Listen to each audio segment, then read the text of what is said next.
wrestling fans, are you ready?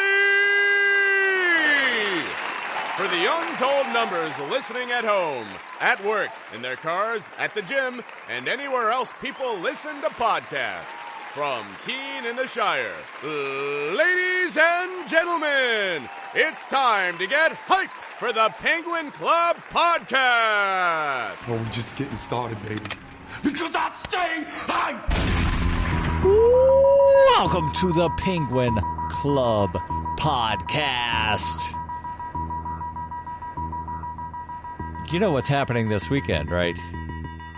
You do know what is happening this weekend. Yeah, that's right. It's Clash of Champions. Not the Clash of Champions, not Clash of the Champions, and it's not Night of Champions. It is Clash of Champions. And, well, we're going to preview and predict the show. Starting off with the pre-show. And, you know, this is a match that, and I don't say this about very many pre-show matches, but this is a pre-show match that I'm actually excited about because it's got a couple of guys that I actually like. Zack Ryder and Mojo Rawley. Now, as you know, Zack Ryder and Mojo Rawley used to be tag team partners. And at one time, they were the number one contenders for the tag team championships. Zack Ryder got hurt. Mojo went on to win the Andre the Giant Memorial Battle Royal. And then proceeded to not really do much of anything else. And then Zack Ryder wound up coming back, and they had a couple of tag team matches, and it kind of got pushed off that they had won that number one contendership, in which Zack Ryder got hurt during the match, got brought up. They did have a match. They lost, and then there's sort of been this whole thing of, are they going to break up now? Are they going to have a heel turn? What's going to happen? And, well, it seems as though we finally got us a heel Mojo Rawley. I hope he stays hype. That's all I'm going to say about Mojo. I hope he stays hype. Now, with Zack Ryder, it's going to be interesting to wind up seeing what they allow him to do as a singles competitor again. Now, remember, at one time, Zack Ryder was the U.S. champion. And then he sort of got thrown under the bus in the whole embrace the hate John Cena storyline thing. And I've heard some speculation that that was punishment because he got himself over. Remember, he did the YouTube series, the Z Long Island story, whatever. He crowned himself the internet champion, created his own belt. Now, I do think it would be interesting if WWE would let him bring that title back and actually defend it on the WWE network. Instead of calling it the Internet Championship, call it the Network Championship. It would be kind of like the TV title. Remember, WCW used to have a TV title. ECW used to have a TV title. A bunch of the territories used to have that TV title. Ring of Honor has a TV title. Have the network title. And show all of the matches for the network title on the WWE network. And you could even have something to where, you know, they defend it occasionally on NXT. It could be one of these cross-brand titles to where, is it going to be on SmackDown this week? Is there going to be a match on Raw? Is there going to be a match on 205 Live? Will there be a match on, or no, you don't want to have the match on 205 Live, but it could be, you know, what they call that dark match afterwards. So have it as that, you know, quote unquote dark match, but then film it and put it on the network. have it defended occasionally on NXT and have it be sort of an above brand title, if that makes sense. So you've got the IC title that stays on Raw. You've got the US title stays on SmackDown. So have the network title be above brand. Let Zack Ryder take off and just see what he can do. So who's going to win? I think they're going to have Mojo win this. And I think they're setting Mojo up for something big. Because remember, somebody else that won the Andre the Giant Memorial Battle Royal that is now the U.S. champion. Yeah, that's right, Baron Corbin. So I would love to see a Mojo Baron feud. Not that I'm really interested in watching Baron compete. He's good in the ring.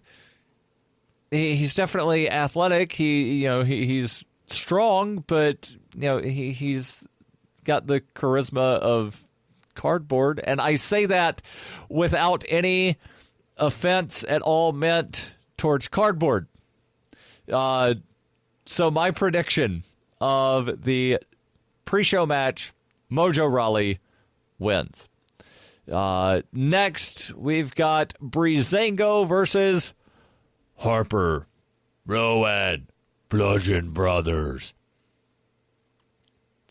So I think my announcement of that match is probably going to be longer than the match.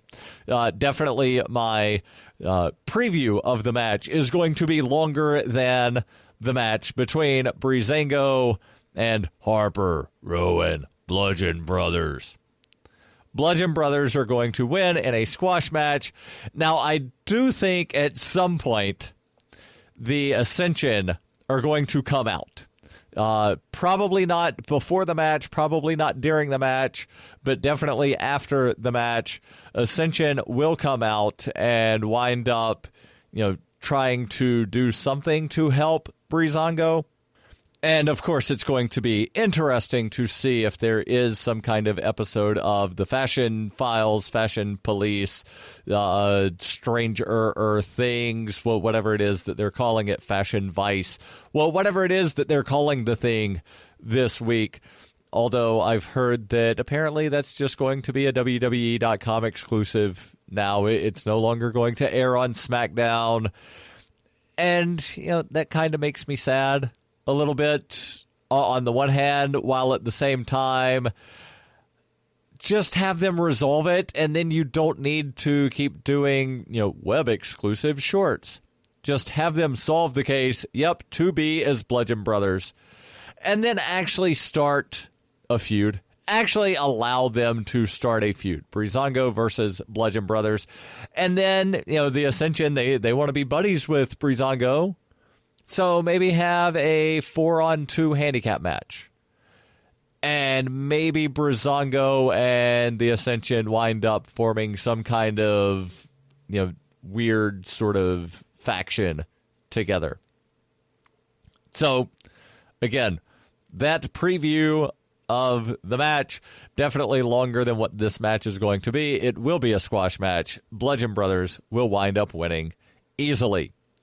The next match here, and of course this is not necessarily in the order that the matches will happen because, well, we generally don't know that until the night that the matches actually happen.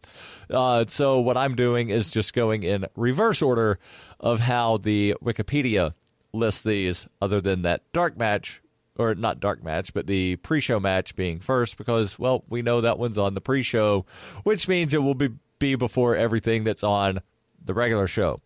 Randy Orton and Shinsuke Nakamura versus Kevin Owens and Sami Zayn. 2 guest referees.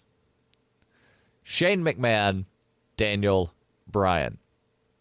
Now, it's going to be rather interesting to see if there's some kind of ref versus ref dispute at some point throughout this match. Also interesting here, The stipulation is if Owens and Zayn lose, they will be fired. Now, Sami Zayn and Kevin Owens will be fired. El Generico and Kevin Steen could wind up appearing next week on SmackDown. El Generico and Super Dragon, they could wind up making an appearance. But Sami Zayn and Kevin Owens would be fired if they lose. A lot of times that sort of, telegraphs either, this person is about to leave because their contract's up, or, Ric Flair's 914 years old. He's definitely losing this retirement match against Shawn Michaels, or something. I don't really think that it telegraphs because, as I said, Kevin Owens and Sami Zayn could get fired, but El Generico and Super Dragon get hired next week. Maybe El Generico and Super Dragon get hired to Raw instead of SmackDown. And then there's the whole thing of Shane versus Daniel Bryan, because I'm hearing rumors that these two might wind up having a match at the Rumble or WrestleMania. Those two being Shane and Daniel Bryan. Daniel Bryan obviously wants to get back into the ring and be competitive, but the doctors are saying, no, dude, you've banged your head too many times, or at least the WWE doctor is saying that. Apparently, his doctors that he has gone to outside of WWE have said, yeah, it's all right for you to get back in the ring. So what's going to happen? My official prediction here in the podcast prediction game hosted by, I forget who it is, Stu and Josh, I think, is the couple of guys behind this. So on the tag team match, I've got Nakamura and Orton going over, with Nakamura picking up the pinfall over Sami Zayn. But I'm not confident about that pick. Not at all. Orton Nakamura is my official prediction. But again, I would not be surprised with any kind of outcome on this. Next match is the Lumberjill match. And I realize that I'm now going based off of the prediction sheet that I have and not the wiki. So the Lumberjill match is Charlotte versus Natty. And, of course, the SmackDown women's roster will be working as Lumberjills. Yeah, I know, it's a lumberjack match, but because it's women, they call them Lumberjills. Going to be interesting to see how much interference there is, and I'm definitely using air quotes because the whole point is that the Lumberjills wind up, interfering when one of the competitors leaves the ring. But, how much sort of dissension will there be among the women?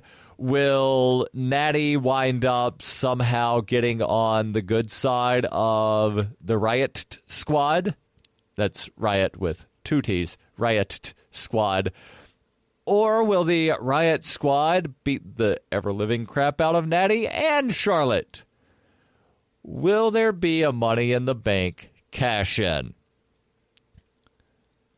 Yeah, I'm not predicting a Money in the Bank cash-in on this one, which leads me to think that there might actually be one, because the last time I predicted there would be, and there wasn't, and then I was all kinds of upset when there wasn't. So not predicting a Money in the Bank cash-in on this. I do think that Charlotte will retain her title. And again, it's going to be interesting to see what sort of scuffles wind up happening between the ladies that are serving as the Lumberjills. Now we've got a fatal four-way tag team match. Yeah, that's right. A fatal four-way tag team match for the SmackDown Tag Team Championships, where we've got the I say Oos, you say oh, Oos, oh, Usos versus The New Day versus Shelton Benjamin and Chad Gable versus Rusev and Aiden English. Now, on Sunday, it's going to be a glorious day. It will not be a new day. Well, every day is a new day, but Sunday is going to be Rusev Day. Even though Rusev and Aiden English are not picking up the win here, I actually think that Aiden English is going to wind up being pinned by one Biggie Langston, who no longer has the Langston. Have you noticed that a lot of the wrestlers wind up just having parts of their name dropped completely? Like Big E, he used to have a full name, used to be Big E Langston. And then they dropped the Langston. Rusev, when he first came in, he had a first name.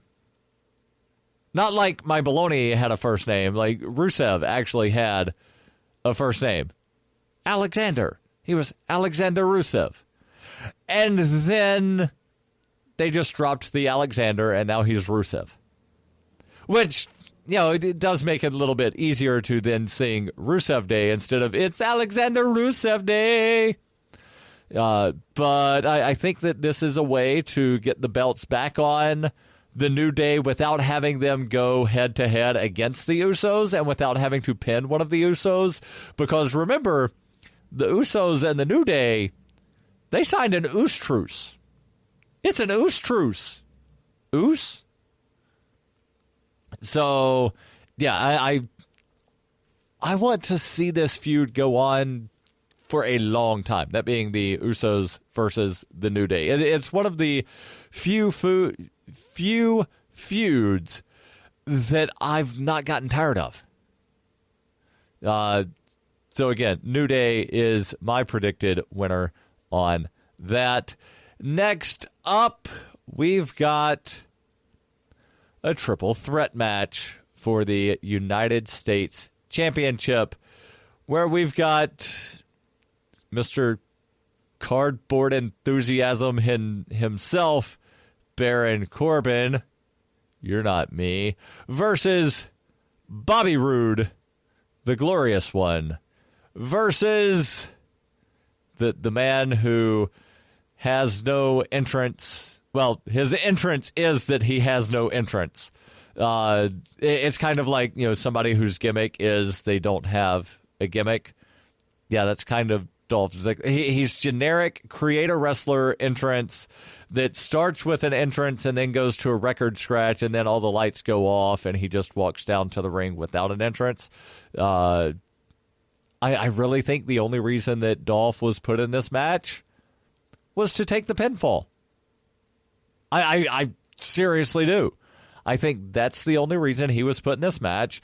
He kind of had that feud with Bobby Roode, and then Bobby Roode and Baron Corbin wound up accidentally hitting each other during a lumberjack match a couple weeks ago that I don't even remember what the match was. Was it a Kevin Owens, Sami Zayn fighting somebody?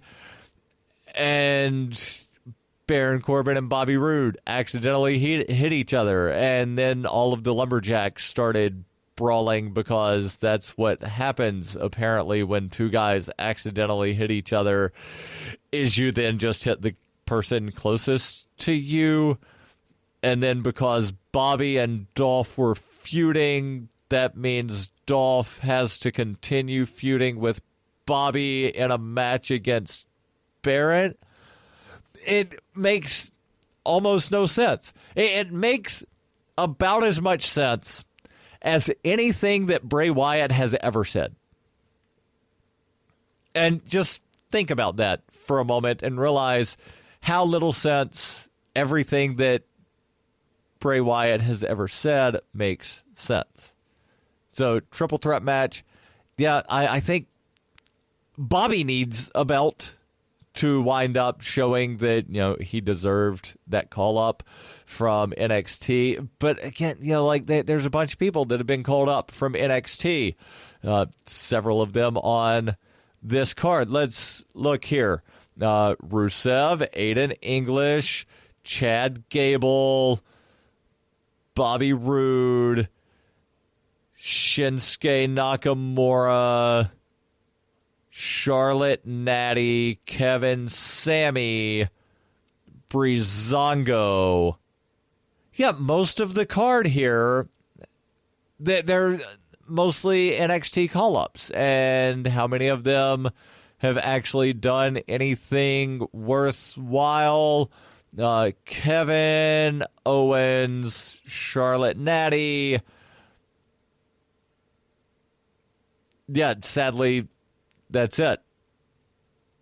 Of all of the NXT call-ups on this card, Kevin Owens, Charlotte, and Natty are the ones that have actually, and yeah, to some extent, Baron Corbin are the only ones that have actually done anything on the main roster. So I definitely think that Bobby needs the belt to sort of prove that he was worthy of a call-up. And then, you have a Bobby Baron feud briefly, let them feud until, say, the Rumble. And then, Bobby defends the belt at the Rumble. He then enters the Royal Rumble, starts a feud with somebody else there that takes him to WrestleMania, maybe.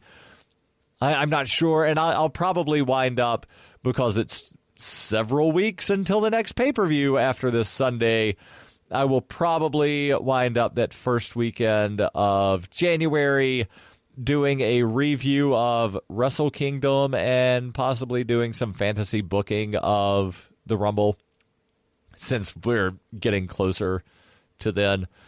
So Bobby Roode is the predicted winner here, which leaves us with one match left.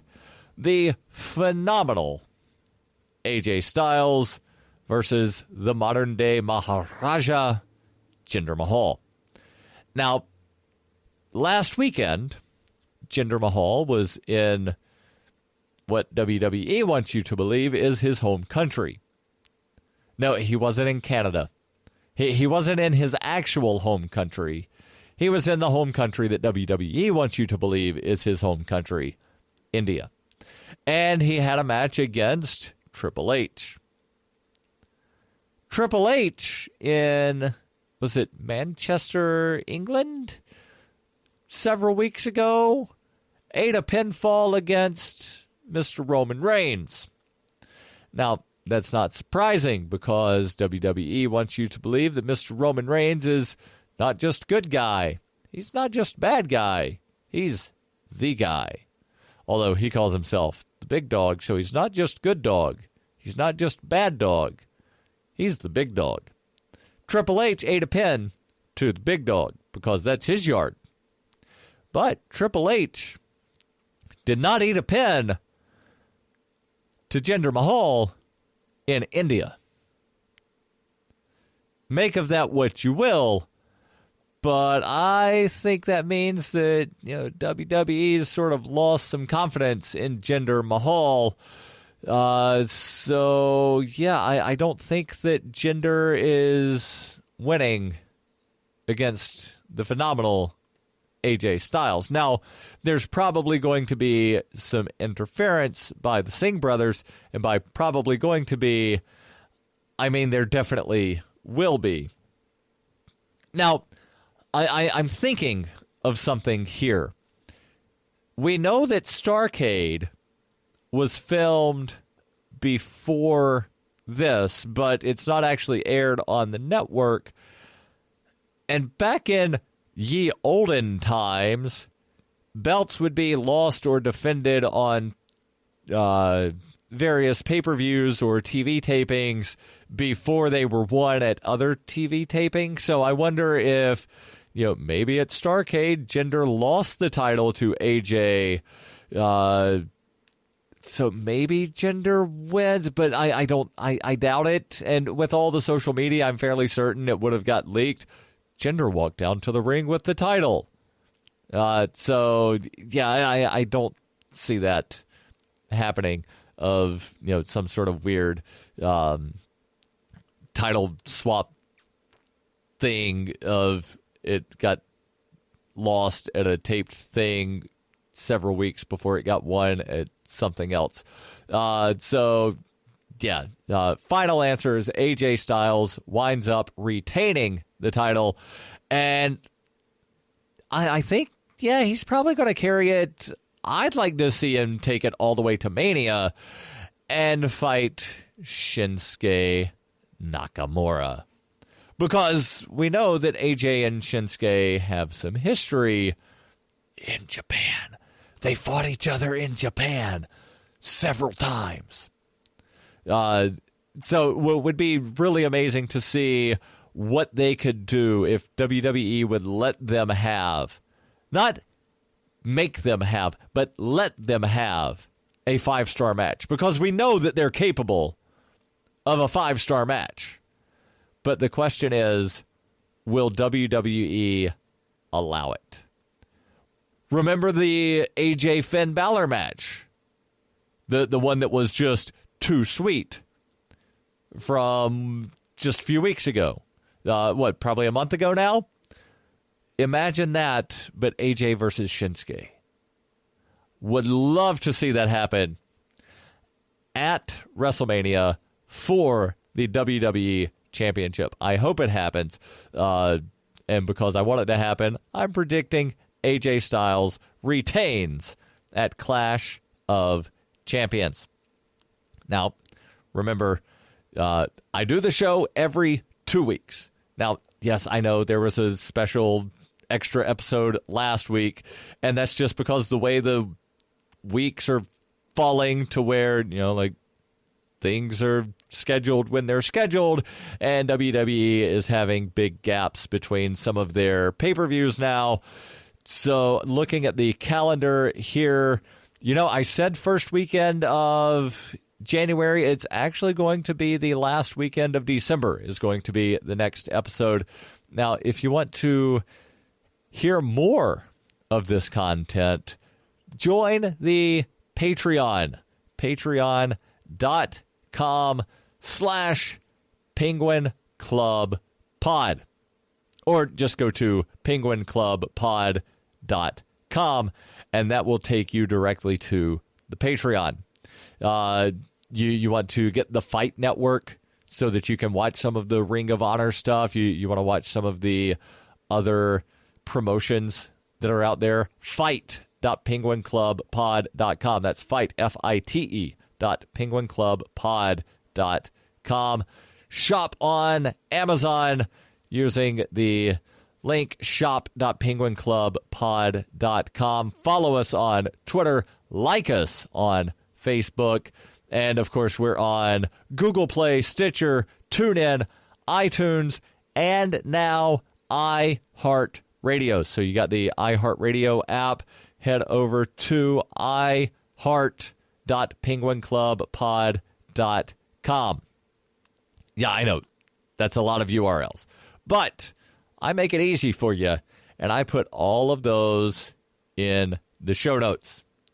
And you can find the show notes wherever it is that you wind up getting the podcast, whether it be through that Google Play, Stitcher, TuneIn, iTunes, iHeartRadio, or directly through the RSS. Maybe you're on an Android device and you're using something like the Podcast and Radio Addict, which is what I use. Just rss.penguinclubpod.com. And remember, if you join the Patreon, you get a 2-suite, or that's assuming you join at the $1 enhancement talent level. You want to be a jobber donor? Hey, that's fine. That's great. Welcome. You get a 2-suite. You join as a mid-card talent, you get like a 5-suite or a 10-suite. So however many dollars you give, that's how many suites you get. So you can be like Mr. Jonathan Dunker and get yourself a 2-suite by going over to penguinclubpod.com. Until next time,